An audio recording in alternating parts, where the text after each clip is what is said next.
这么大，拿到之后像老师一样，双手把粘土先拍一拍，压一压。好，在这么短的时间，你已经完成一个安平的守护神剑师，做2个、3个都可以，带回去就是一个安平的守护神剑师出现了。好，这就是我们来到这边推广剑师，很多小来到台南安平，除了看古迹、吃美食，现在还多了一种新玩法，就是动手 DIY 来玩陶。而引领这股玩陶风气的灵魂人物，就是在安平推动陶艺文化已经超过10年的宋建成老师。出身陶瓷之乡莺歌，从小就在陶艺的熏陶下长大，因为求学的缘故来到台南，后来更选择在此创业。虽然离乡背景，却也在台南安平开创了自己的一片天。当初在国中要读高中的时候，家人说你去读电子资讯科啊，或者电机啊，当然那个都是那时候最夯的啦。后来我会读一个最冷门，就是因为我爸就跟我说，那个以后出来一窝蜂都做一样的，要不然我们家就住在这边，你们就读一个跟陶瓷产业有关的。后来我也是因为他的建议，我去选择陶瓷艺术。那因为我是第1届，所以在学校所有资源上，它是新的学校，很多资源都还不是很多，所以因此我在高中的时候就跑去莺歌老街去跟他说有没有可以让我学习那时候就是我们说的打工一样，我6日就到人家的工作室去打工打工的过程里面就发现哇还蛮好玩的，从事陶艺创作，今年迈向第16年。16年就是我在87年的时候在台北县莺歌那我选择了就读莺歌高职陶瓷工程科。那因为我是第1届毕业生那我在那一年进去之后，我也不晓得我未来我出来要做什么，但是我知道我去读了一个属于在地特色的一个产业，所以我就选择那边但是我最大觉得不一样就是我在高2的时候，学校竟然有个师徒制，让我们去拜师，让师傅在我们的前面，我们跟选择我们想要的彩绘、拉胚或不同成型技巧的老师。那我选择做茶壶的吴国荣老师，跟他拜师。那拜师的过程，每个礼拜3就是下午要坐的车去他们家，就像你们所知道一样，到那边就帮忙打扫3跪9叩拜完师之后，就在高3那一年把这样的技术学会之后，我们高中就完成这样的一个陶瓷的基础。那后来因为我是拿到陶瓷的1级证照，保送到南部的大学，后来我就来到南台科技大学，我读的是化学工程科。那在读化学工程科的过程里面，这个不是我真正很喜欢，因为在读的过程每天当然有一些原料配置但是我想说如果有机会我来玩陶艺，因此我就在大学期间成立一个陶艺社，那一路就跟别人不一样，开始把陶瓷的基础从高中带到大学来那也带了很多同学来到邻近的学校、国小、幼稚园去教小朋友，那让我知道觉得南部是可以来发展陶艺的。一般陶艺制作要经过炼土、塑形、素烧、上釉及釉烧等阶段。塑形就是一般我们常见的捏陶与拉胚，需要熟练的技巧才能塑造出完美的作品。这个非常难，就是这边有的时候我会憋气，我呼吸会抖动。接下来你看上面的顺序都很平整，手也别再搓，要一鼓作气做完起来之后手要放平稳之后，手拇指一手在内一手在外，事实上是腾空。你看我手从大腿上滑动上来，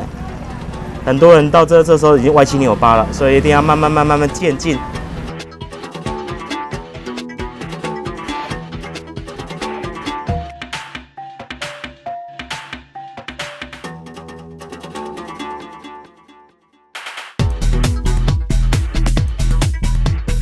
这个东西现在是土坯，放到里面去烧，就整齐摆在里面。摆完这个高度之后，看看这个高度有没有达到我们要的高度，把它固定一个角柱，这样，所以你看，我一天上班会换大概4套衣服，就是这样，因为都要在这么炎热的环境工作，这个东西都还不是叫苦，因为这个东西是乐在其中，好了这一层可以的时候，我就会准备在第2片板子。把它再放下去，放下去，放下去之后，这个里面就是有第2层，像冰箱一样多一个高度。有了高度之后，继续就把客人要的作品，这都是土坯，再放进去里面去烧。放完的过程里面，包括这个是养鱼的鱼胶，这是鱼柱的家，就这样放进来，它就照程序把它叠满。所以一个窑大概可以叠快30几件作品，就是这样。客人会指定他想要的颜色像这下面说我要红色，那我整理好之后就把它放在我们转盘上，就校正，好，校正好之后，确定好就准备好我们的釉药，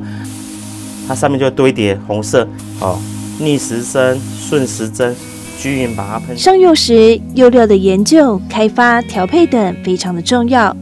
因为不同的釉色会产生不同的效果和变化，影响到作品的色泽、亮度及饱和感。最后在摄氏1200度以上进行釉烧，胚体在经过高温烧制后，质地会更完整，而且釉料产生变化后，也会呈现更瑰丽的色彩。烧陶的每个步骤都需层层把关，火候上的拿捏都是要经过再三的测试，才能烧出一个完美的作品。早期啊，我最常玩的就大概是爆裂了。爆裂就是你现在看到这样，每个作品上面都是裂掉的。哦，但是这些裂掉它不是坏掉哦，它是故意做出来，很多陶艺家是做不出来的。啊，在做的过程里面，你就发现这个是摆在火口不一样的位置，我摆这样，火一直吹它，所以这边就变形了。啊，变形越自然，它越古朴。所以很多花道老师、茶道老师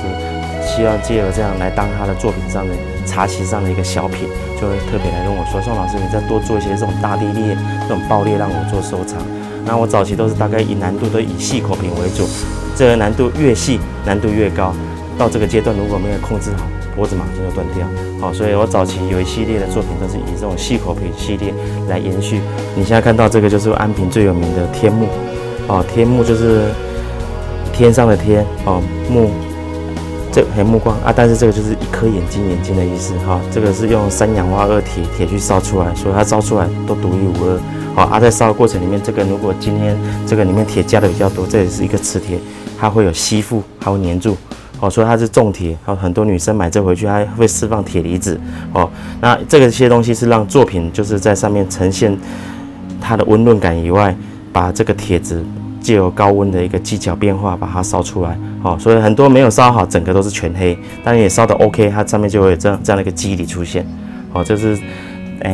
去年到现在在玩的一个比较觉得蛮有成就感的一个变化性很高的一个作品，这个叫做柴烧壶。这每一把柴烧壶就越磨越使用会越光滑越漂亮啊！这每一把壶都是手工做的啊，在做的过程里面，我们也试了很多台湾的土，比方说苗栗的土、大甲的土，但是烧完都发现台湾的土温度比较低温，烧太高温它容易起泡，所以我们在做的过程就会买我们中国大陆的或是我们的日本的土回来做配置过程，你会发现，温度加的越高的高岭土在里面，或是氧化铝在里面，它可以承受温度更高。那这种壶在我们正常在使用上，喝的水会比较甘甜，比较软水哦，所以这把壶这种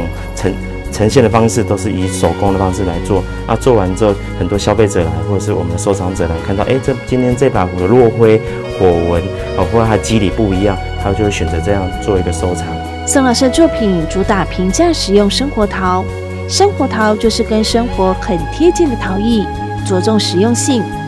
所以仔细观察宋老师的作品，设计简单低调却质朴，保有手感的温度，让每一个作品各自呈现风格独具的风貌。我最主要是希望说每个做出来的东西都有自己的重量、一个质感跟一个肌理。所以每个作品我们不会有第二个长一模一样哦。比方说，人家看到杯子2个就会摆在一起，它2个都同一时间拉，但它摆在火的不同地方，烧到的味道、意境就是不一样。哦，靠近火的地方烧出来会自然落灰，或是上面的这些肌理会比较有它的光泽度啊，这个就比较古朴，放在比较后面。所以我们希望这样让客人拿到的时候能感受到作者的用心，跟他当下所呈现的一个氛围这样。好，那生活陶最主要是跟艺术陶不一样，就是生活陶是每一个用在生活周遭的锅碗瓢盆一样啊，但是我们把它赋予生命之后，给它落款之后，不同的颜色、不同的高温烧结，呈现我们作者的变化。那很多人说，为什么宋老师你不是去做一些艺术的东西？那当时我才27几岁出头的年轻伙子，如果做那种艺术的东西，一个做完可能要累积一个量，要到文化中心或者一些展览去展览。但那时候觉得自己的资历还不够，如果做那种东西单价太高啊，可能收藏者觉得我们年纪还太轻，那个意境要传达会比较弱哦。因此我都以这11年来大概都是以生活周遭看得到的这种器皿为主。那在做的过程里面，可能结合一些造型啊，你结合一些雕塑，把它复合在里面，变成我们实用的一个器皿。这样，其实，在刚创业的前3年，即使店面是开在人声鼎沸的安平老街，收入却始终不稳定。他也曾一度想要放弃。就在此时，社区理事长拿了一个安平壶来找他，也开启了他与在地文化的连结。在2007年的时候，这边的社区营造就是这边的发展协会安中社区的理事长，有一天来找我说：“宋老师，我们的地方在那个哑巴面那边安中社区挖到这么多这种安平壶，我一看到这个，哇，以前的先人怎么那么厉害，怎么会做这种造型？后来经过理事长跟在地的一些文献的给我一个探讨之后，原来郑成功的时代就跟着这个容器来到台湾啊，后来去探究，里面发现它的成分竟然有装药材，有装酒啊，也有发现在热兰遮城挖到的里面都有硫磺，有一些火药的成分哦，原来这个东西就是郑成功那时候的火药品、国姓品哦，因此就开始教居民在短短2个年内教他们怎么去做这一个一个的安平壶。第2年我们做不一样，我们就把这个安平壶做成2倍大，2倍大之后把门牌号码，你们家的门牌号码写在上面，写完之后把它粘在你们门外哦。1年上去之后，发现这户人家说你有门牌，我也要，所以很多居民本来没有参与的都出来参与。所以你来到安中社区就看到一条湖巷，安平湖的湖，巷子的巷，湖巷就在那个巷子诞生了。那诞生之后，居民就很骄傲说，他们巷子里面的门牌是他亲手做。在游客来到他家，就跟他讲，这上面的剑丝、安平湖都是我们亲手做的，就把这样的故事讲给游客听。游客就觉得很有趣。那因为人越来越多之后，理事长有经费，他说那我们不如做一条巷子，上面写一些安平的谚语、俚语都写在这上面。写完之后，那个湖巷就更完整、更漂亮了。隔壁的社区理事长在海头，丁理事长说：“宋老师，我们有挖到这个一模一样的安平湖，我们今年社区营造有经费，我们要做这个一模一样的。”我说别的社区已经做过，我们不要做一模一样的。那我们要不要来做不一样的东西？我就问理事长说：“你们社区有什么代表性的图腾？”他说：“我们安平有很多古代的剑丝，每个都连在门楣上。那因为那些房子有的太老，就要拆掉。然后我说那很可惜，那我们来富裕剑丝。所以海头社区的理事长那一年就整整教居民怎样去做出一个复活的剑丝，每个剑丝都是不一样，额头上都写上他的姓氏，比如他姓丁写上丁，东城写上城，七星剑的地方不要画这些格子，我们把门牌号码写在上面。那写完之后发现粘在门楣上，粘在自己的家里面更有象征性，就像一个信箱，像一个门牌指示方向。整个社区就在这边，在短短的4年内做了400多片门牌，就用这样陶瓷来呈现出来。所以我来到这边就找到这2个是我创作的一个来源跟一个养分。所以以这个为我创作，因为我早期还没参与这社区营造之前，会做的东西大概跟全台湾一样，莺歌、水里蛇窑、高雄美容都是产陶瓷、锅碗瓢盆这些实用的为主。但是来到这边玩上这个图腾之后，就把在地的故事结合上去。这2年内，我们在富裕这个叫做风狮爷。那风狮爷就是我们就是很多屋檐上会看到的一个石狮子，上面做个瓦将军，手持的弓箭射向东北方，我们就开始在做这个富裕。那富裕刚好搭上这一波，刚好这边有一些经费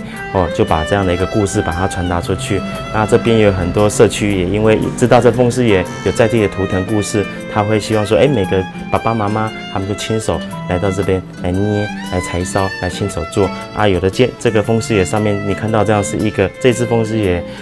早期找到的时候，刚好房子快准备要拆掉之前，我就跟屋主说，这只如果可以让我收藏因为我本身是在地的文创业者，那让我收藏之后，我会把你的故事传达给大家知道。所以那个业主就跟我说，这个是一个年轻的风狮爷，他靠近风方向有点偏掉，所以他牙齿都还在。早期的风狮爷都已经风化掉，牙齿都掉光光了。屁股后面有一个洞，每到东北季风的时候，风从这边进去之后，风就是屁股嗡嗡嗡的作响，作响代表可以准备去捕鱼。所以他把这故事传达给我。他说上面这个狮子是早期这边是有一支弓箭的，那弓箭因为长期风化，弓箭就掉了。但是他有他的一个氛围在这边它射向东北方所以它这个是一个验圣物。那这个验土他也跟我讲，我拆下来的时候不小心，因为粘在墙壁上粘太紧了，拆下来屁股这边脚都断掉了回来我就把它补修，让这个风狮爷呈现更完整。这样我就称为他们是安平的3宝，让我找到资源，找到机会。这样因缘际会跟安平的复苏剑士运动走在一起，不仅找到了着力点，也因为在地文化与陶艺的结合，让更多人喜欢陶土艺术，更让宋老师获得莫大的成就感。而一开始跟几个志同道合的伙伴玩寻找剑师，当作激发创作灵感，无心插柳的寻宝游戏，居然在老街发酵了起来。我们的安平巷弄内来寻宝。寻宝之前，老师先给你们介绍一下，我们主任呢常常带同学来这边看看我们安平的古迹。之前，我们现在在推一个安平剑师小旅行。小旅行就是你今天来到安平，如何在最短的时间里面去完成这些任务。那现在我手上拿的这是9方格，里面都是我们安平最有名的剑师，每一只剑师都100岁以上了啊。这些剑师有的在人家的门楣上面，有的在巷子的转角处啊，上面都有标示他的名字。我手上拿一个好赞的一个，来，我们走这边。这个是以欧家他们自己做的一个金光剑师在那边一个在地图腾所以待会你看整个安平有数百个剑师，每一只没有一模一样的。郑成功就是在1624年那一年进来台湾之后，赶走荷兰人，赶走了之后，士兵留在这边，在操演的过程里面，拿盾牌有拿宝剑，就知道这是军人水军的家，因此家家户户就把盾牌跟剑挂在门楣上，就一直流传到现在，变我们的守护神这是剑师的由来。好，那我们接下来继续往这边走，接下来要带你去看几只古代剑师几年来，他与安平特色店家异业结合，以互利互助的模式推广安平文创小旅行，在陶艺创作之余，当起了导览解说员，带领着学生走访安平大街小巷，说着剑师故事，介绍剑师的特色，寻找隐身在老巷弄的剑师，让游客们来到安平不再只是走马看花。来安平呢，大概我们观察这2、3年都发现它的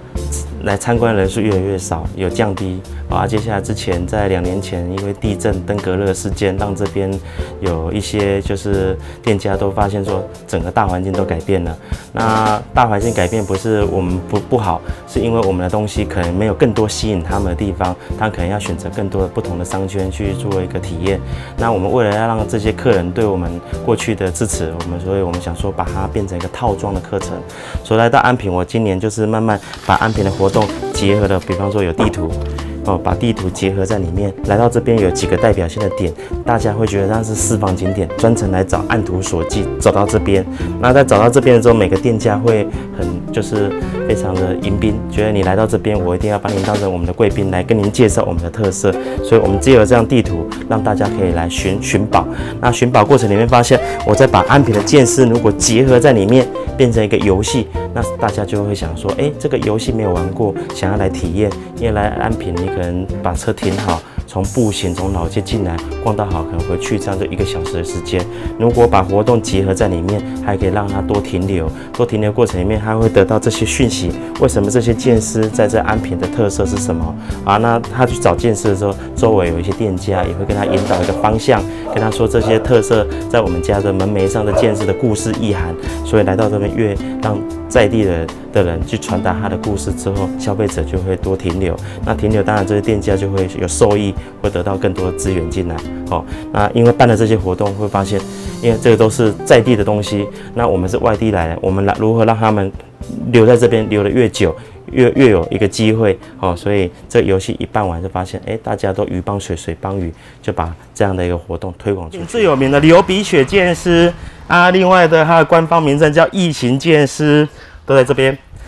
这次剑师有什么不一样？你们看到剑师的墙面上已经有看到以前安平的古城墙，那个古城墙上面也是有一只剑师在那正前方。你看他鼻子特别红，为什么？因为早期这个是城墙，所以要越过这个墙人家去爬，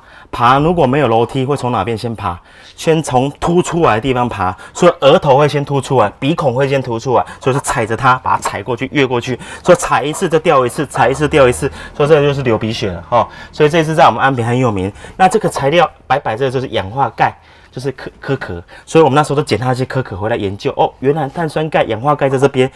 可以过去的仙人那么聪明，用这样来做剑师。好，从这边上来之后，就这样进来了。这是一个古宅很特别的古宅你看这个墙壁上过去有看到什么？那个珊瑚礁 logo 9的家只有它是写的一个字，那个字怎么念你知道吗？那个字总共27笔笔画。雨下雨的雨，渐耳渐渐的渐，雨渐耳哦，它在福建浙江沿海哦，它这是一个斩咬了双剑哦，人死了之后变鬼，鬼看到他都会怕，所以他就是最有法力的剑师哦。透过宋老师的解说，不仅可以了解到安平的历史，认识最代表安平的历史图腾，甚至还可以亲手做个剑师带回家。这么有意义的文创小旅行，也是现在安平最夯的玩法。就是很开心有这个机会可以参加这个活动，就是去认识，就是安平就是有这样特殊的民意的这种风俗，对啊，之后也针对剑师这方面有做就是蛮深入的见解跟了解这样子，对，就是有收获。那你就是透过我们宋老师的这样子带领解说，然后也教你们做陶土嘛？对，那这个是一般可能你自己如果来安平的话，可能是没有办法接触到的，对不对？对，就不知道有这个样的资讯，之后就是可以参与这样的活动，就是又能就是亲手去做出来，对啊。就是我在台南那么多年了，每可能有假日都会来安平啊，可能都只是安平老街逛一下而已啊，都不知道原来里面有这么多的古迹，然后也有那么多的剑师可以欣赏。我觉得对我来说收获蛮多的，可以大家的那个房子上面都有那种剑师啊，我可以亲手做到，就蛮有成就感的。对。近年来，除了持续推动捏陶体验，宋老师也积极尝试各种材质形式的陶艺茶具及石器，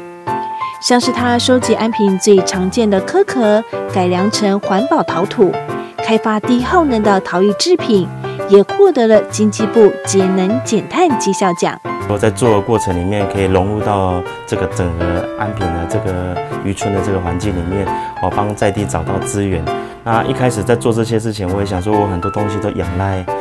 北部，因为我在北部待过一阵子，要陶土那边有资源，要原色有资源。后来在这边一直在想说，到底我还有可以玩什么？啊，有一天我就在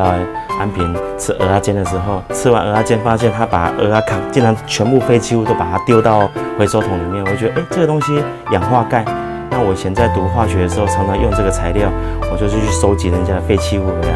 那废弃物收回来之后都很臭，都酸酸有柠檬片，我觉得这样不是办法，我就把它洗涤过，洗完之后拿去用火去煅烧，烧到800度的时候，发现这样的钙氧化钙瞬间变成粉末，我就把这些粉末加在我陶瓷里面去烧的时候，也因为在烧的时候经过一些实验，才发现烧完之后竟然让土质变白了，变更轻了。我想说我到底还能做什么？后来刚好我们这边的业者说，我们想要开发一些盆栽，开发一些花器，还有要做一些水族馆有关的繁殖瓮，希望让鱼啊能住在里面要能轻一点。我就刚好把这样的材料结合在里面，就拿这样去参加很多比赛因为参加比赛，慢慢就得到了一些在地的给我们的金质奖啊，或是一个金砖好店、百家好店等等，我就用这样来做加分所以就是用在地的东西，越在地越国际化，就是这样。这比较特别，就是我用安平的烟灰、落灰、香灰，让拜拜修完的那些，我拿来过筛。那过筛之后发现，那个灰只要洗涤过、沉淀3次留下的灰，经过高温，那加上我们特殊的透明釉上去烧出来，竟然就是这种颜色。就变成在地的一个颜色。我觉得，这个颜色，因为在这个庙宇，这庙宇是广济宫保生大帝，他是不是想要用这样来让我留下一个结缘品一样？所以我就很珍惜说，每次烧出来的味道，这些东西是非常天然。虽然曾经想要放弃，幸好坚持了下来。经过长期的耕耘，终于看到陶艺文化在安平生根发芽。那首先就是过去来安平就是古迹、美食、小吃这样现在来安平多了一个 slogan 了，一定要来玩陶所以我来到这边有把剑师把它做一个推广，做一个富裕的一个推广者很多小朋友都说那是陶土哥哥或陶土老师给我很多一个成就。那因为来到安平，一直发现这边一开始没有陶瓷的元素在这边，后来慢慢把绿能、把一些节能减碳的材料都放进来之后，发现找到机会了。那因为来到这边，从我第1家店到现在有开了3家店在安平，都发现我在陈列过程里面最大的莫忘初衷，就是希望把我会的把它做传承推广出去。所以店里面大概我们的老师都是以大学我曾经教过的学校的学生，他们都是希望说有朝一日都可以当SOHO组，或有成立工作室，我就把他们网罗到我的团队来。那越做我发现，真的我们用这样的方式，让很多年轻人多了一个学习的管道之后。独乐乐不如众乐乐啊！很多学生也因为学会了他是2年3年之后，也到自己的故乡去开了陶艺的一个种子去播种我觉得来到这边什么资源都没有，在越匮乏的地方播种，那结出来果实越甘甜。那我也把这样的一个概念，把这样的想法传承给我们的自己的店内的所有老师这边所有东西都没有的状况下，我们把它开辟起来，我们就要做最好让大家来到这边，知道这边已经慢慢有这样的氛围跟元素把这样的故事继续传承下去。这样。